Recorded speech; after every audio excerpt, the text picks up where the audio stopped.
Hello दोस्तों, तो इस वीडियो में हम लोग एंटोमोलॉजी के हिस्ट्री को डिस्कस करेंगे। अर्थात हम लोग यहाँ पर देखेंगे कि एंटोमोलॉजी से related important person, book, institute और कुछ इंपॉर्टेंट लॉज क्या क्या है। तो सबसे पहले हम लोग यहाँ पर देखते हैं 1758 में। इस दौरान कार्ल लिनियस ने अपने बुक सिस्टेमा नेचुरी का 10th एडिशन पब्लिश किया, जिसमें उन्होंने 28 इंडियन इंसेक्ट के बारे में जिक्र किया। यह वह सबसे अर्लीस्ट रिकॉर्ड है जिसमें इंडियन इंसेक्ट के बारे में बातें मालूम पड़ती हैं। इसके बाद आते हैं जेसी फेब्रिसियस। ये पहले एंटोमोलॉजिस्ट हैं जिन्होंने इंडियन इंसेक्ट पर एक्सटेंसिव स्टडी किया, अर्थात विस्तार से अध्ययन किया। इसके बाद 1767 to 79 जे.जी. कोइनिग, इन्होंने termite of Thanjavur district, Thanjavur के टर्माइट पर एक स्पेशल अकाउंट पब्लिश किया या इम्पोर्टेंट आर्टिकल पब्लिश किया, जिसके कारण से इसी के नाम पर कॉटन का एक इम्पोर्टेंट पेस्ट है रेड कॉटन बग, इसका नाम रखा गया है। इसका साइंटिफिक नेम डिसडर्कस कोइनिगी, और ये कोइनिगी वर्ड कहाँ से आया है तो जे.जी. कोइनिगी। 1782 डॉक्टर केयर ने लाख इंसेक्ट पर एक इम्पोर्टेंट अकाउंट पब्लिश किया। 1785 एशियाटिक सोसाइटी ऑफ बंगाल की स्थापना होती है, कहाँ पर, कलकत्ता में। 1883 बॉम्बे नेचुरल हिस्ट्री सोसाइटी की स्थापना होती है। इसके बाद अगला व्यक्ति आता है 1893 में जी.ए. जॉन्स रोथने। इन्होंने एक अकाउंट पब्लिश किया जिसमें उन्होंने बताया कि इंडियन एंट, या जिसे हम लोग रेड एंट कहते हैं, उसके द्वारा हम लोग किस तरह से व्हाइट एंट अर्थात टर्माइट को कंट्रोल कर सकते हैं। और इस तरह से इन्होंने इंडिया में फर्स्ट बायोलॉजिकल कंट्रोल के बारे में बताया था। यहाँ पर हम लोग इंडियन इंसेक्ट का बायोलॉजिकल कंट्रोल का अर्लीस्ट रिकॉर्ड मिलता है, ठीक है। अर्थात फर्स्ट बायोलॉजिकल कंट्रोल किस इंसेक्ट का किया गया था तो व्हाइट एंट या टर्माइट में, और किस बायोलॉजिकल एजेंट का यूज किया गया था तो इंडियन एंट का। किसने किया था? जेम्स रोथने ने। कब किया था? 1893। 1901 लियोनेल डे नेस्ट्रिल, ये गवर्नमेंट ऑफ इंडिया का फर्स्ट एंटोमोलॉजिस्ट नियुक्त हुए, ठीक है। 1912 में प्लांट क्वारंटाइन एक्ट इन्फोर्स किया जाता है इंडिया में, और 1914 में destructive insect and paste act अर्थात डीपा को इन्फोर्स किया जाता है। Destructive insect and paste act कब इन्फोर्स किया जाता है तो 1914 को।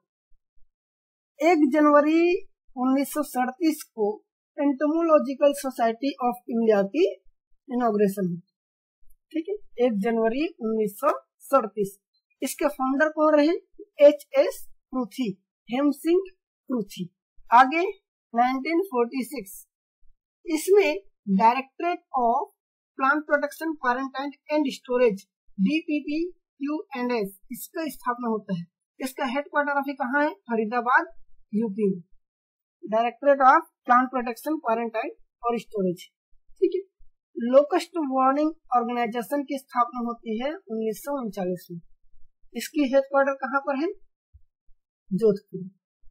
लेकिन 1946 में जब ये directorate of plant protection and quarantine and storage इसकी स्थापना होती है, तो लोकस्ट वार्निंग ऑर्गेनाइजेशन को इसी के साथ जोड़ दिया जाता है। अर्थात ये लोकस्ट वार्निंग ऑर्गेनाइजेशन अभी एग्जिस्ट नहीं करता है, क्योंकि इसका फंक्शन अपन प्ले करता है तो ये directorate of plant protection quarantine and storage, ठीक है। तो इसकी स्थापना कब हुआ था? 1939 में। हेडक्वार्टर कहाँ था तो वो जोधपुर में। अभी ये एग्जिस्ट नहीं। अगला क्या है?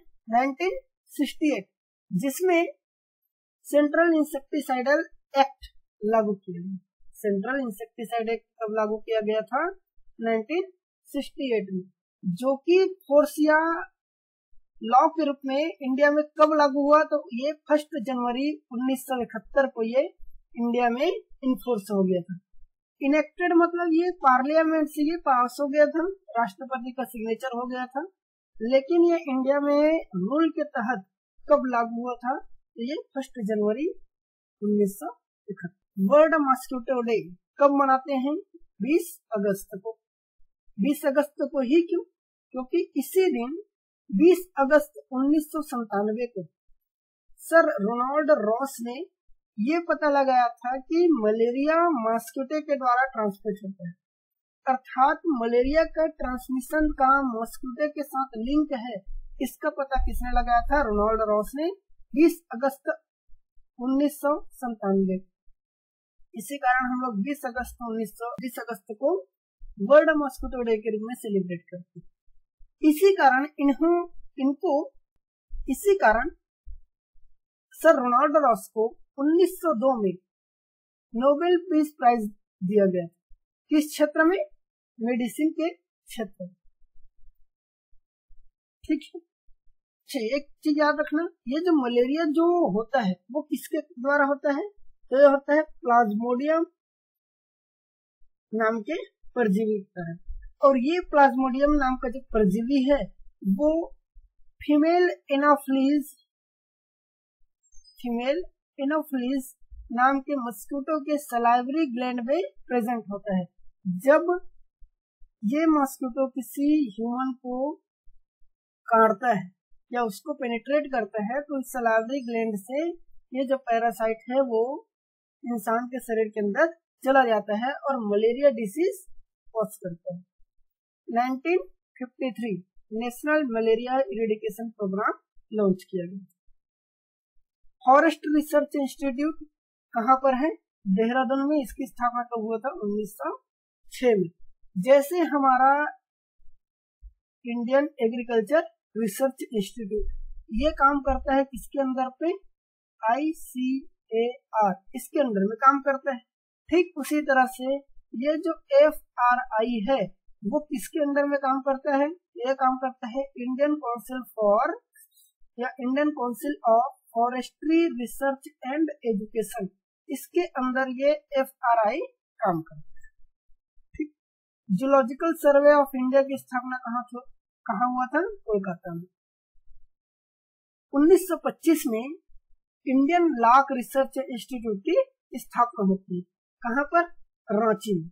रांची उस टाइम कहाँ पर था? बिहार में।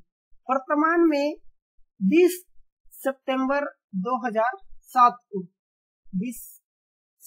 2007 को इसका नाम बदल दिया जाता है और क्या कर दिया जाता है? Indian institute of natural resin and gum, इस नाम से हम इसको आज जानते हैं।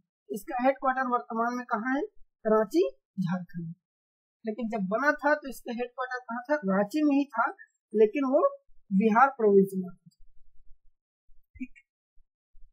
1958 को Indian grain storage management and research institute IGMRI इसकी स्थापना होता है 1958 को। हेडक्वार्टर कहाँ है? हापुड़, जो कि उत्तर प्रदेश में है। National centre for IPM, national centre for integrated pest management, ये कहाँ पर है?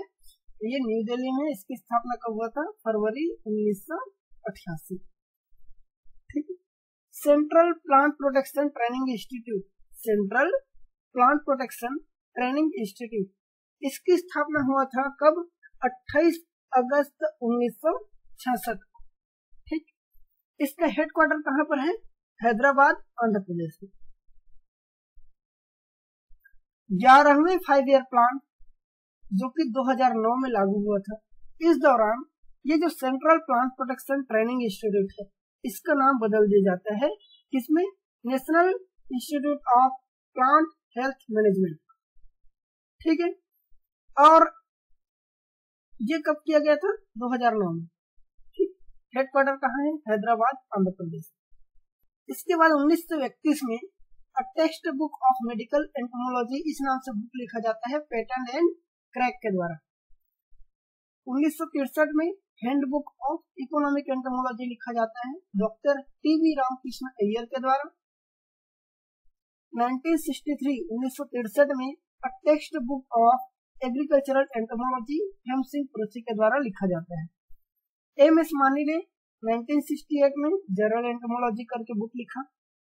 डॉक्टर S प्रधान ने इंसेक्ट पेस्ट ऑफ क्रॉप, इस नाम से बुक लिखा था 1968 1969 में। वही 1960 में the desert locust of India नाम का एक मोनोग्राफ पब्लिश किया जाता है वाई आर राव के द्वारा। मोनोग्राफ क्या होता है? मोनोग्राफ एक बुक टाइप का होता है जिसमें एक इंसेक्ट के बारे में एक्सटेंसिव डिटेल के साथ स्टडी किया जाता है और लिखा जाता है। फादर ऑफ एंटोमोलॉजी हम किसे कहते हैं? William Kirby. Father of agricultural entomology doctor इंस्को। Father of insect physiology V B. Wigglesworth. ठीक है, एम्स में ही इंडियन या बोला जाए टोटल एग्रीकल्चरल जो इंसेक्ट है उनको 29 ऑर्डर्स में डिवाइड किया। ठीक है, इसी को क्या कहते हैं? उसको ही फादर ऑफ एग्रीकल्चरल एंटोमोलॉजी। मिलते हैं नेक्स्ट वीडियो में। Bye bye.